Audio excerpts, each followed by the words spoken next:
പ്രേമചന്ദ്രൻ ബി.ജെ.പിയിലേക്ക് പോകുന്ന കുറേ കാലമായിട്ട് CPM-കാർ പറയുന്നുണ്ട്. പ്രേമചന്ദ്രൻ ദേശീയ പക്ഷത്ത് രാഷ്ട്രത്തിന് അനുകൂലമായി എടുക്കുന്ന നിലപാടുകൾ കണ്ടിട്ട് കോൺഗ്രസ്സുകാർക്കും തോന്നുന്നുണ്ട്. പിന്നെ പ്രധാനമന്ത്രി നരേന്ദ്രമോദിക്ക് വല്ലാത്ത വാത്സല്യമുള്ള കേരളത്തിൽ നിന്നുള്ള നേതാവാണ് പ്രേമചന്ദ്രൻ എന്നും പറയപ്പെടുന്നു. ക്യാൻറ്റീനിൽ വന്ന് PM ഇരുന്നാൽ പ്രേമചന്ദ്രൻ നമുക്ക് ഉച്ചയ്ക്ക് ഒന്നിച്ച് കഴിക്കാം എന്നൊക്കെ പറഞ്ഞ് പ്രേമചന്ദ്രനെ സെലക്ട് ചെയ്ത് വിളിച്ചിരുത്തി ഭക്ഷണമൊക്കെ കഴിക്കുന്നുണ്ട്. ഏതായാലും പ്രേമചന്ദ്രൻ ശബരിമല സ്വർണ്ണക്കൊള്ളയുമായി ബന്ധപ്പെട്ട് നടത്തിയ പ്രസ്താവന കേട്ടായിരുന്നോ? പൊറോട്ടയും ബീഫും അല്ലേ? അതെ. പ്രേമചന്ദ്രൻ ഇത് ആദ്യമായിട്ടല്ല പറയുന്നത്. പ്രേമചന്ദ്രൻ ഇത് ഏതാണ്ടൊരു 4 കൊല്ലം മുമ്പും ഒക്കെ ഇതേ കാര്യം പറഞ്ഞിട്ടുണ്ട്. കാരണം പ്രേമചന്ദ്രൻ അതിൽ കൂടുതൽ അന്വേഷണം നടത്തിയിട്ടുണ്ടെന്നാണ് എനിക്ക് തോന്നുന്നത്.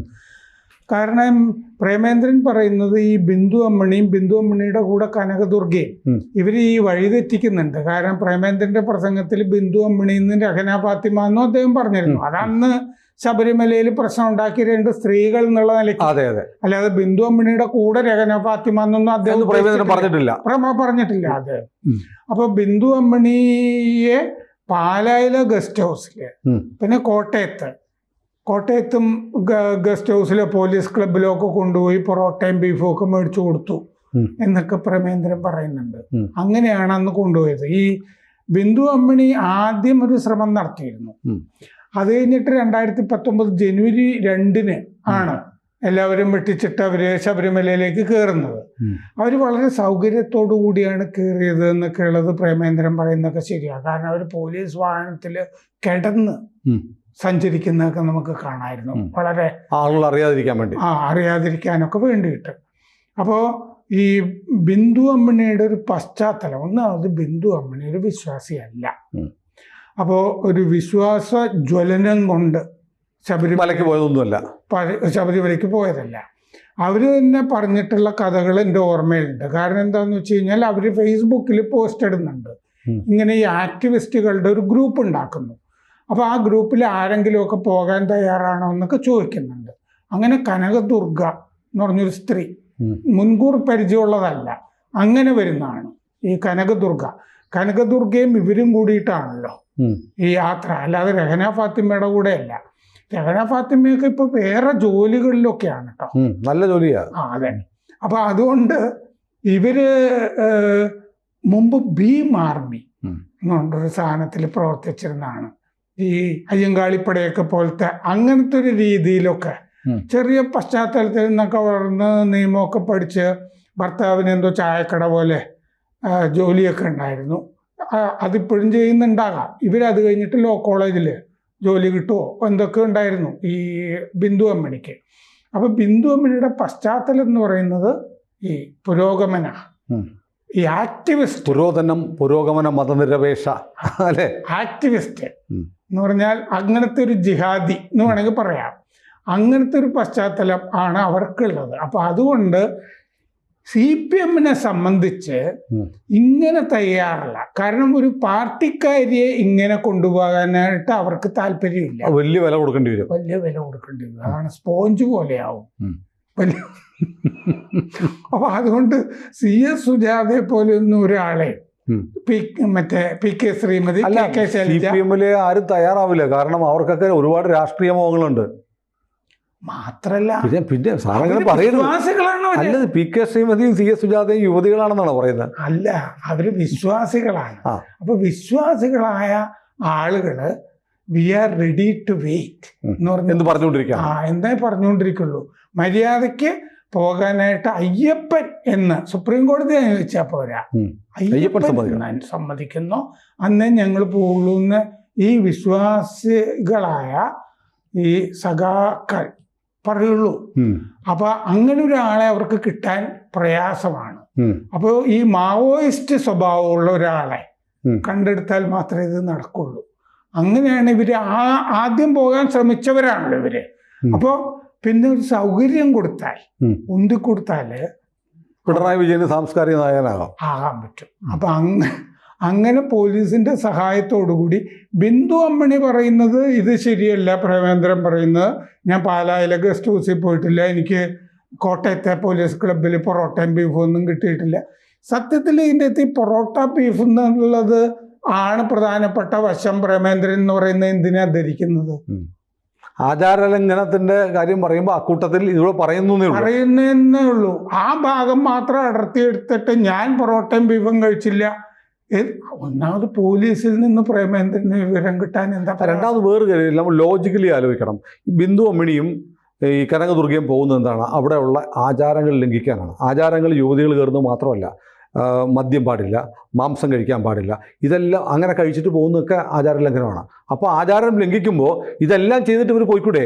ആരോ പറഞ്ഞു കേൾക്കുന്നു, ഈ രഹ്ന ഫാത്തിമ മറ്റോ പോയപ്പോൾ സാനിറ്ററി പാഡ് തൻ്റെ കെട്ടിനകത്തുണ്ടായിരുന്നു എന്നൊരു കഥയുണ്ട്, അറിയില്ല, കഥയുണ്ട്. അപ്പം ആചാരലംഘനം നടത്താൻ വേണ്ടിയിട്ട് എന്തെല്ലാം ചെയ്യാമോ അതെല്ലാം സ്വീകരിച്ചിരിക്കാം. ഇപ്പോൾ കനകദുർഗയും ബിന്ദു അമ്മിണിയും ഇപ്പോൾ പറയുന്നത് ഈ രണ്ടുപേരുടെയും ജീവിതം ശബരിമലയിൽ മല കയറിയതിന് മുമ്പും മല കയറിയതിന് പിമ്പും എന്നെടുത്ത് നോക്കണം, ജീവിതം എങ്ങനെ മാറി മറിഞ്ഞു എന്നുള്ളത്. അത് നമ്മളിപ്പോൾ ചർച്ച ചെയ്യുന്നുണ്ട്. ഇങ്ങനൊരാളെ ഞാൻ കേട്ടിട്ട് അല്ല, കേൾക്കുന്നതല്ല സാർ. ബിന്ദു അമ്മിണിക്ക് എന്തെല്ലാം പരാതിയില്ല. ഞാൻ ബസ് നിർത്തിയാൽ ബസ്സെ കയറ്റുന്നില്ല, ആളുകൾ മിണ്ടുന്നില്ല, ആളുകളൊരു നികൃഷ്ട ജീവിയെ പോലെ എന്നെ കാണുന്നു എന്നൊക്കെ പറഞ്ഞ് ബിന്ദു അമ്മിണി പരസ്യമായി പോസ്റ്റ് ഇട്ടിട്ടുണ്ട്. അവരുടെ വീട് ആക്രമിക്കാൻ ആളുകൾ പോയി എന്നൊക്കെ പറയുന്നു, ആളുകൾ കണ്ടാൻ മിണ്ടുന്നില്ല എന്നൊക്കെ പറയുന്നു. വലിയ തോതിലുള്ള സാമൂഹിക ബഹിഷ്കരണം ഈ സ്ത്രീക്ക് നേരിടേണ്ടി വന്നു എന്ന് അവർ തന്നെ പലതവണ പറഞ്ഞിട്ടുണ്ട്.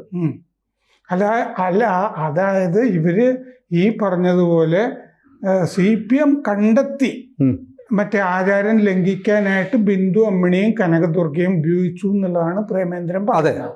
അത് വാസ്തവമാണ്. ആചാരലംഘനത്തിന് ചെയ്യാവുന്നൊക്കെ ചെയ്തിട്ടുണ്ട്. കാരണം ആ കാലത്ത് തമിഴ്നാട്ടിൽ നിന്ന് കുറെ ആളുകൾ വരാൻ ശ്രമിച്ചിട്ട് അതിൻ്റെ കൂടെ ഈ ഏതോ 24 ചാനലോ ഏതോ ഒരു ചാനൽ അതിൻ്റെ കൂടെ ഈ ഡോക്ടർ അരുൺകുമാർ എന്ന് പറഞ്ഞ ആൾ അന്ന് തേനിയിലോ മറ്റോ പോയി റിപ്പോർട്ട് ചെയ്യുന്ന എൻ്റെ ഓർമ്മ കിടക്കുന്നുണ്ട്. ചാനലുകാർക്ക് ശബരിമലയിൽ യുവതികളെ കയറ്റണമെന്ന വാശിയിലായിരുന്നു കേരളത്തിലെ. ബിന്ദു അമ്മിണി എന്ന് പറയുന്നത് ഞാൻ ആദ്യം 24-നെ അറിയിച്ചിട്ട് ആ ചാനലിനെയും കൂട്ടി പോയത് കൊണ്ടാണ് എനിക്ക് കയറാൻ പറ്റാതിരുന്നത്. കാരണം ലൈവാണല്ലോ, അതുകൊണ്ട് കയറാൻ പറ്റില്ല, എല്ലാവരും അറിഞ്ഞു, എന്നെ തടഞ്ഞു. അപ്പൊ രണ്ടാമത് പോകുമ്പോൾ അത് സർക്കാർ സ്പോൺസേഡ് പരിപാടിയാണല്ലോ, അപ്പൊ ചാനലിന് രണ്ടാമത് അറിയിച്ചിട്ടില്ല. ഇവര് പറയുന്നത് എന്നെ സർക്കാരല്ല കൊണ്ടുപോയത്, പിണറായി വിജയൻ ഒന്നുമല്ല. ബിന്ദു അമ്മിണിയുടെ സ്റ്റോറി ഇതാണ്. ബിന്ദു അമ്മിണി പറയുന്നത് ഞാൻ പമ്പയിൽ നിന്ന് തന്നെത്താനെ നടന്നാണ് പോയത്. പോകുന്ന വഴിക്ക് അവിടെ ആ ചാനലുകാരുണ്ടായിരുന്നില്ല, അതുപോലെ ഈ BJPക്കാർ RSSകാരൊന്നും തടയാനുണ്ടായിരുന്നില്ല. വഴി നീളെ ഭക്തന്മാരായിരുന്നു. അവരെനിക്ക് കുടിക്കാൻ വെള്ളമോ കഴിക്കാൻ ഭക്ഷണമോ ഒക്കെ വഴിയിൽ വെച്ച് നല്ല വിശ്വാസികളെ. എന്ത് മണ്ടത്തരമാണ് പറയുന്നത്. ശരിക്കും വിശ്വാസികളായ ആളുകൾ എന്താണ് ധരിക്കുന്നത്? നഷ്ടിക ബ്രഹ്മചാരിയായ അയ്യപ്പൻ വാഴുന്നിടത്ത് ആ സന്നിധിയിലേക്ക് ബിന്ദു അമ്മിണിയെ പോലൊരാളെ അവര് കൈപിടിച്ച് നടത്തിക്കൊണ്ടുപോകുമോ? ഒരു വിശ്വാസിയായ അല്ല, അങ്ങനെയല്ല, അങ്ങനെ പറയണമെന്നാണ് പഠിപ്പിച്ചിട്ടുള്ളത്. ഇവര് പറയുന്ന വേറൊരു കാര്യം, ഈ ബീഫിന്റെ കാര്യം പറയുമ്പോൾ അന്ന് സുരേന്ദ്രൻ കാട്ടുവഴി പോയപ്പോഴോ മറ്റോ അന്ന് ബീഫ് കഴിക്കുന്ന ഒരു ചിത്രം ഉണ്ടായിരുന്നില്ലേ? സുരേന്ദ്രൻ എന്തോ കഴിക്കുന്ന കണ്ടിട്ട് ആളുകൾ ബീഫ് എന്ന് പറഞ്ഞു പരത്തിയതല്ലേ? അതെ അതെ. ഇപ്പൊ ഹാൽ എന്ന് പറഞ്ഞൊരു സിനിമയില് ബീഫ് കഴിക്കുന്ന രംഗമുണ്ടെന്ന് പറഞ്ഞിട്ട് ആരോപിച്ചു എന്നും പറഞ്ഞിട്ട് അവർ കോടതിയിൽ പോയിട്ട് ഹർജിയിൽ എഴുതിയിരിക്കുന്നത് എന്താ അറിയോ? ഞങ്ങളുടെ ലൊക്കേഷനിൽ ബീഫ് വിളമ്പിയിരുന്നില്ല, അത് മട്ടണായിരുന്നു, ഞങ്ങൾ മട്ടൺ ബീഫായിട്ട് കാണിച്ചിരിക്കുകയാണ്. എന്ത് പോരത്തമാണല്ലേ? ആര് ചോദിച്ചു നിങ്ങൾ അവിടെ ബീഫ് വിളമ്പിയോ ലൊക്കേഷനില്? ഇങ്ങനെ വെറുതെ. അത് ഈ ക്രിസ്ത്യൻ പെൺകുട്ടികളെ ലവ് ജിഹാദിന് ഇരയാക്കുന്ന ഒരു സിനിമയാണെന്നൊക്കെ പറഞ്ഞു കേട്ടിരുന്നു, എനിക്കറിയില്ല. അതിന്റെ അകത്ത് മറ്റേ ഒരു ക്രൈസ്തവൻ കക്ഷി ചേർന്നിട്ടുണ്ട്. അങ്ങനെ കേസൊക്കെ. കാരണം എന്താന്ന് വെച്ചാൽ അതിന്റെ അകത്തൊരു വൈദികനെ കാണിക്കുന്നുണ്ടെന്ന്. ആ വൈദികൻ ഇന്റർ ഫെയ്ത്ത് മാരേജ് നടത്തിക്കൊടുക്കുന്നു എന്ന്. അത് സഭ സമ്മതിക്കില്ല. അത് സഭ സമ്മതിക്കണം എന്നുണ്ടെങ്കിൽ തന്നെ മാർപ്പാപ്പയുടെ പ്രത്യേക അനുമതി വേണം. മാർപ്പാപ്പ ഇതിന് പ്രത്യേക അനുമതി കൊടുക്കില്ല. ഒരു ഹിന്ദുവും മറ്റേ ക്രിസ്ത്യാനിയും ഒക്കെയാണ് ആ കുട്ടി മാറാൻ തയ്യാറല്ല എന്ന് പറഞ്ഞാൽ ചിലപ്പോൾ പ്രത്യേക അനുമതിയൊക്കെ ഈ മെത്രാന്മാരൊക്കെ വിചാരിച്ചു കഴിഞ്ഞാൽ, എനിക്ക് പരിചയമുള്ളൊരു ഇങ്ങനെ വിവാഹം നടന്നിട്ടുണ്ട്, അതുകൊണ്ടാണ് ഞാൻ പറയുന്നത്, നമ്മൾ അനുവാദം മേടിച്ചു കൊടുക്കാം. അപ്പോഴും എന്തോ ഒരു കണ്ടീഷൻ ഉണ്ട്. ആദ്യം കുട്ടി ഉണ്ടാവുമ്പോ അതിനെ ബാപ്റ്റൈസ് ചെയ്യണം പറഞ്ഞൊരു കണ്ടീഷൻ കൊടുക്കണം. അങ്ങനെ കൊടുക്കണം. നിങ്ങൾ ഹിന്ദുവായിട്ട് ഇപ്പൊ കല്യാണം കഴിച്ചു പള്ളിയിൽ വെച്ച് നിങ്ങൾ നടത്തി തരാം, ആദ്യത്തെ കുട്ടിയെ മാമോദീസം മുക്കണം എന്ന് പറയണം. അങ്ങനെ എന്തോ ഞാൻ ഇടപെട്ടൊരു കേസിൽ അങ്ങനെ പറഞ്ഞിരുന്നു അവര്. അതപ്പൊ നമ്മൾ സമ്മതിക്കുമല്ലോ, പിന്നെ നോക്കിയാൽ മതിയല്ലോ, കുട്ടി ഉണ്ടാകുമ്പോ മതിയല്ലോ എന്ന് വിചാരിച്ചിട്ട് അപ്പൊ ഇത് സമ്മതിച്ചു കൊടുക്കുന്നതാണ്. ഇങ്ങനെ പേടിച്ചാണ് ഈ ആളുകള് സിനിമ. ഇതൊക്കെ ധീരമായിട്ട് ചെയ്യണമല്ലോ ഇത്തരം പ്രവർത്തികൾ. പിണറായി വിജയനും CPM ചെയ്യേണ്ടിയിരുന്നത് എന്താന്ന് വെച്ചാൽ അവരുടെ ഏതെങ്കിലും സഖാവിനെ കയറ്റണമായിരുന്നു. ഇത് പ്രേമേന്ദ്രൻ ഇപ്പൊ എന്താ പറയുന്നത്, ഞാൻ ഒരു വരി പോലും പറഞ്ഞിരുന്നു മാറ്റാൻ പോകുന്നില്ല. കാരണം എന്താന്ന് വെച്ചാൽ പ്രേമേന്ദ്രനെതിരെ എനിക്ക് തോന്നുന്നു KN ബാലഗോപാൽ ഈ വിഷയത്തിൽ കോടതിയിൽ കേസ് കൊടുത്തിരുന്നു. ഇങ്ങനെ പറയുന്നുണ്ട് ഇയാൾ മതം തെരഞ്ഞെടുപ്പിൽ ഉപയോഗിക്കുകയാണെന്നൊക്കെ പറഞ്ഞ് ബാലഗോപാൽ കോടതിയിൽ പോയിരുന്നു. കോടതിയുടെ വരാന്തയിൽ നിന്നില്ല ആ കേസ്. കാരണം അന്നും അപ്പൊ ആ കേസിൽ നിന്നും തെളിയുന്നത് പ്രേമേന്ദ്രൻ പറഞ്ഞത് ശരിയാണെന്നാണ്. കാരണം അദ്ദേഹം ഒരു വാസ്തവം പറഞ്ഞു എന്നല്ലാതെ, ഒരു വസ്തുത പറഞ്ഞു എന്നല്ലാതെ അദ്ദേഹം കള്ളം പറഞ്ഞു എന്ന് കോടതിയും പറഞ്ഞിട്ടില്ല. ഇത് നേരത്തെയും പ്രേമേന്ദ്രൻ പറഞ്ഞിട്ടുള്ളതാണ്. പ്രേമേന്ദ്രൻ ആവർത്തിക്കുക മാത്രമാണ് ചെയ്തത്. പ്രേമേന്ദ്രൻ പറഞ്ഞ എന്താന്ന് വെച്ച് കഴിഞ്ഞാൽ പൊറോട്ടയും ബീഫും കൊടുത്തു എന്നുള്ളത് അതിൻ്റെ കൂടെ ഉണ്ട്. എന്നിട്ട് അദ്ദേഹം പറയുന്നത് വിശ്വാസത്തെ വികലമാക്കി മല കയറ്റുകയാണ് ചെയ്തത് എന്നാണ് പ്രേമേന്ദ്രൻ പറയുന്നത്. അത് ശരിയല്ലേ? ആക്ടിവിസ്റ്റുകളെ ഉപയോഗിച്ചിട്ട് വൃത്തികേട് കാണിച്ചതാണ്. അത് വീണ്ടും വീണ്ടും വീണ്ടും ഇങ്ങനെ ഉയർന്നു വരും. തെരഞ്ഞെടുപ്പ് ഒന്നാമത് ഇതാ കോൺഗ്രസ് നടത്തിയ വിശ്വാസി സംഗമത്തിലല്ലേ പ്രേമേന്ദ്രൻ പറഞ്ഞത്.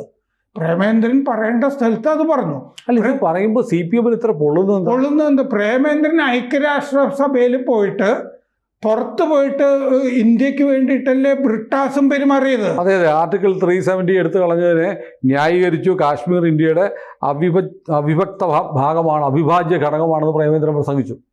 പുറത്തു പോയി കഴിഞ്ഞാൽ ഈ ദേശാഭിമാനികളായ മനുഷ്യർ എല്ലാവരും രാഹുൽ ഗാന്ധിയെ പോലെ പെരുമാറണം നമ്മൾ വാശി പിടിക്കരുത്.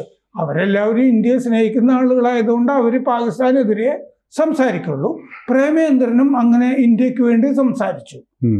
അദ്ദേഹത്തിന് ഇപ്പോഴത്തെ രാഷ്ട്രീയ കാലാവസ്ഥ കേരളത്തിൽ പാകമായിട്ടുണ്ടെന്ന് തോന്നുന്നില്ല. അദ്ദേഹം കോൺഗ്രസിന്റെ കൂടെ തന്നെ ഒരു തെരഞ്ഞെടുപ്പിൽ കൂടി നിൽക്കാൻ സാധ്യതയുണ്ടെന്ന് തന്നെയാണ് ഞാൻ കരുതുന്നത്. ഒരു പാർലമെന്റ് ഇലക്ഷൻ കൂടെ കുറച്ചും കൂടിയൊക്കെ മാറാനുണ്ട് അദ്ദേഹം ഇന്ത്യയുടെ ഭാഗമാകാനൊക്കെ.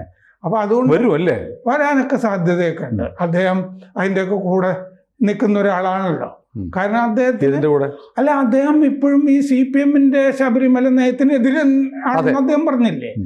പണ്ട് PJ ജോസഫിനോട് EMS എന്താ പറഞ്ഞ, നയം മാറ്റി വാ അപ്പൊ നോക്കാം എന്നല്ലേ പറഞ്ഞത്. പ്രേമേന്ദ്രൻ തെളിയിച്ചുകൊണ്ടേയിരിക്കല്ലേ. അദ്ദേഹം മോദിയുടെ നയത്തിന്റെ കൂടെ നിൽക്കുന്ന ആളാണെന്ന് തെളിയിച്ചുകൊണ്ടേയിരിക്കുന്ന ആളല്ലേ. പ്രത്യേകിച്ച് ഇനി തെളിയിക്കാനൊന്നും അദ്ദേഹം പറയേണ്ട കാര്യമൊന്നുമില്ല. സമയം കുറിച്ചാൽ മതി, അത്രയേ ഉള്ളൂ. കൂടുതൽ വാർത്തകളും വിശേഷങ്ങളും നിങ്ങളിലേക്ക് എത്താൻ ABC മലയാളം സബ്സ്ക്രൈബ് ചെയ്യുക, ബെൽ ബട്ടണും അമർത്തുക.